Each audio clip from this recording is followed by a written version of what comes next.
All right, so I have this question here from Robert. And Robert is saying, when times were hard, like the beginning of your career, when clients were not coming by, what did you do to stay motivated? All right, so I think what I want to talk about here is the stages of your career. And there are three stages to your career. There's the early stage, which I call the passion stage. There's the intermediate stage, which I call like the profit stage. And there is the latter stage, the last stage, which I call the people stage. So you're asking about the passion stage, and I'll try to take you through all three stages and what you can do to help you stay motivated and to help you transit into the next stage, because it's important that you make a transition to the next stage. Staying at one stage is not a good way for anybody's career to go. So if you're at your passion stage, and you see, one thing I realized is that the passion stage is probably one of the most enjoyable stages, but people don't get to enjoy it enough because they are too anxious to want to get to the next stage and start making profit. But the passion stage is a very important stage. It's one of the stages that I enjoyed the most, and I can only say this in retrospect now, because when I was in my passion stage too, I had this, oh, when can I get to the next level and start making money from design? But now that I am in my people stage, which is the last stage of a vocation, is I think back and I think, man, the passion stage was one of the most fun times. If I could go back, that's the stage I want to go back to. Now, if you're in your passion stage, no client, only a desire to do design, a burning desire to do design, to express, I would say what you need to do in your passion stage is learn. Learn. Commit to learning. That should be your motivation. Learning new things every day. So one thing about the passion stage is, when I was in my passion stage, unfortunately, there weren't too many people doing design, like graphic design, as a career. Not too many people. The people doing it were working for printers, so they were not really doing it as a a serious career. You understand? So they were not doing a lot of, they were not people I could go to be my mentors. They were like apprentice to printers. So they were not professional. So I had to go online, and I had to be watching tutorials every single day. Every single day I was not even watching tutorials because there was no YouTube. I was reading tutorials. You understand? So people were making tutorials in the US, taking screenshots and putting it up on a website called tutorialize.com. And I used to go there every day and just learn and learn and learn. Learning is the motivation for your passion stage. So your passion stage, you need a teacher. In your passion stage, it's good to get a mentor, because passion is wild. Passion is wild.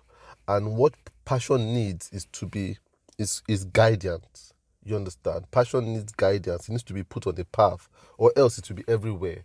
So a lot of times, people that are in their passion stage, I advise them to get a mentor that would put them on a path to learning every single day. Because even at your passion stage and your early period, you don't even know what to learn. So if you are choosing your learning material yourself, you might go off course because you don't even know the right material for you. So you need a structured learning program. So if you're in your passion stage, I would say sign up for a graphic design course where you can have a teacher teach you the fundamentals, can guide you. Your guidance should be your motivation. Your learning should be your motivation. So you should look out to learn. So the passion stage is the time to learn. Unfortunately, the way things are now, a lot of people do not want to spend money in their passion stage. So it's like, man, I can't want to. They are looking for free things, but free things are okay. You understand? But they are few and far between, and sometimes you might not get quality. You might not get the quality education you are looking for, quality guidance. But if you can get free, good. If you can afford to pay for something, but if you can, please, I would advise you to invest in your career by enrolling for a course, enrolling for mentoring or something. Mentoring is best when you start early.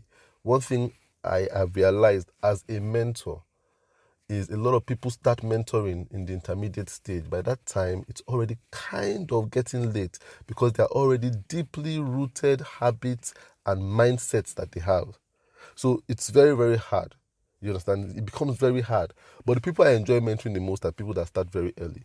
When I start mentoring people very early, they become, you can say that the mindset is not formed yet, and they move very fast.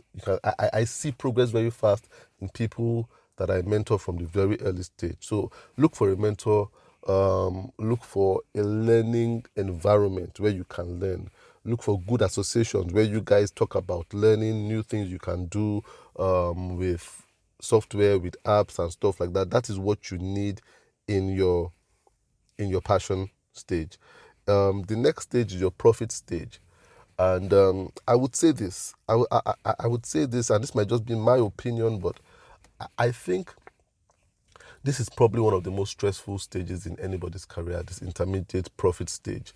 And a lot of times designers in their that have that are in their like fifth, sixth, seventh, 8 years of design. These are people that are motivated by profit. At this stage, a lot of designers start asking, how much am I making? You understand?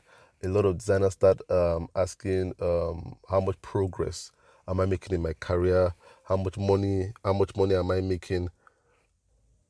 So it's actually a very stressful stage because it's very easy to get sidetracked by comparing yourself to somebody else and say, oh, see how much this person is making. I'm not making that. It's a very delicate stage. And this is where a lot of people probably give up on design. When I talk to people and say, oh, I used to be a designer, but now I'm into something else. I've gone into crypto. I've gone into real estate.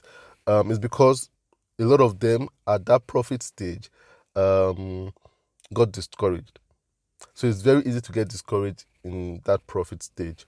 And the biggest mistake people make in the profit stage is they wait. They wait for clients to come. They wait for big paying clients to come. So they're waiting. You understand? And that's the worst thing to do in this stage where you want to start making profit from design. The first thing is don't wait. You need to engage yourself in personal projects. Personal projects that put you out there, that show people what you can do, that show your level of thinking as a designer, that sets you apart. That's where you really need to engage in personal project. When I got into my profit stage, I was tempted to wait, and I started getting frustrated too. That nobody was coming.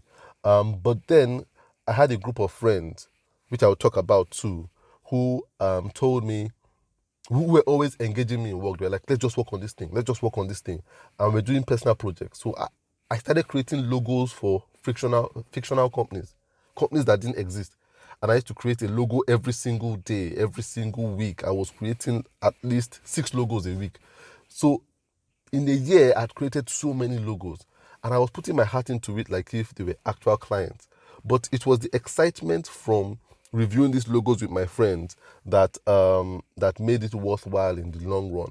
And at the end, when I started putting these logos out, which were fictional logos on Facebook, people started calling us. Although they weren't paying so much to start with, but they were like, we saw what the work you did on Facebook. We saw what you did.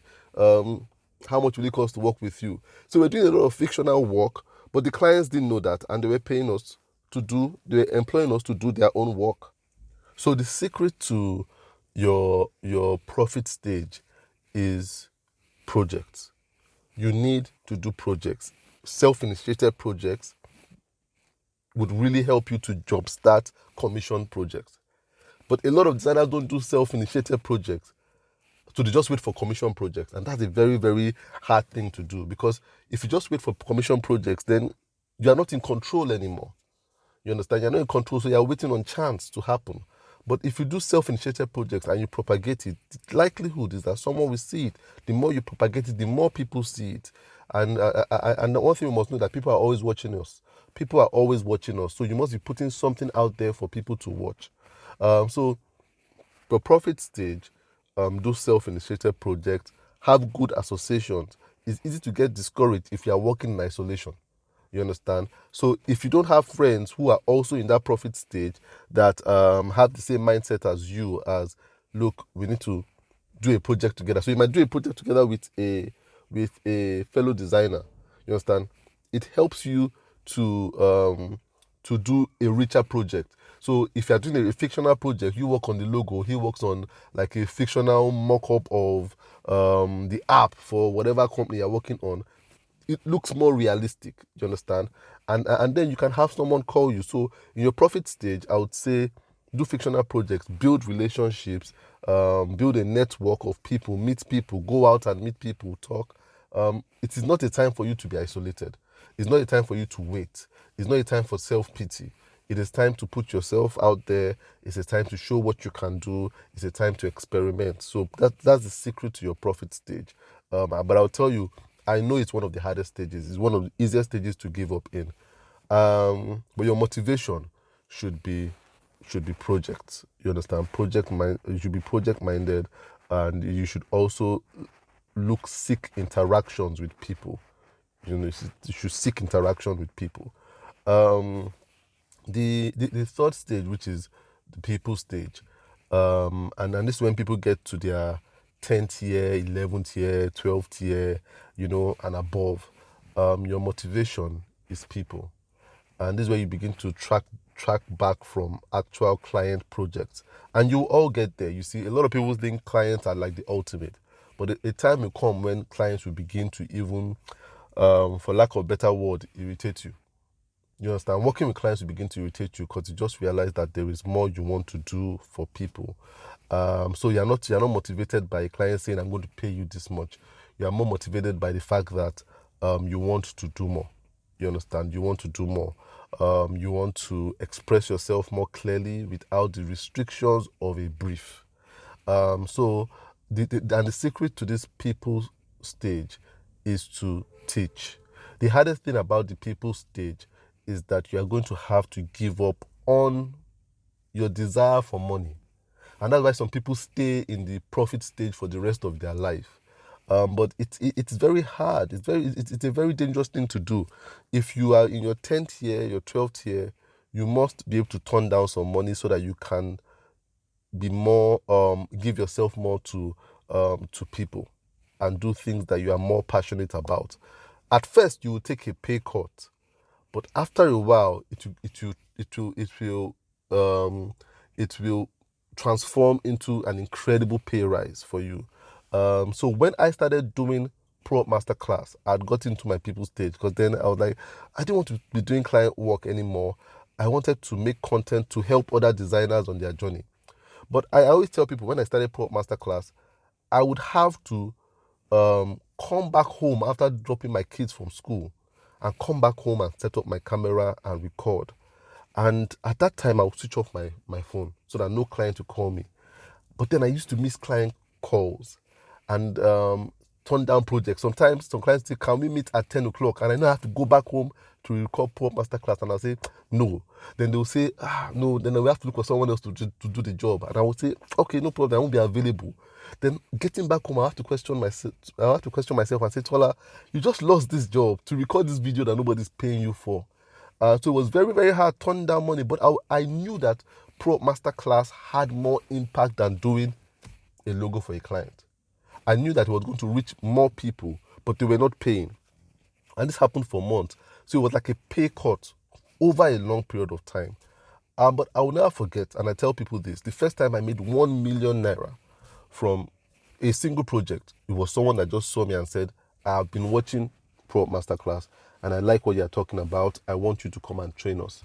And I did a 2-day training for 3 hours a day and I got paid 1 million naira. I'd never been paid that before, ever, as a logo designer. See, that only came from forfeiting some money to commit to people.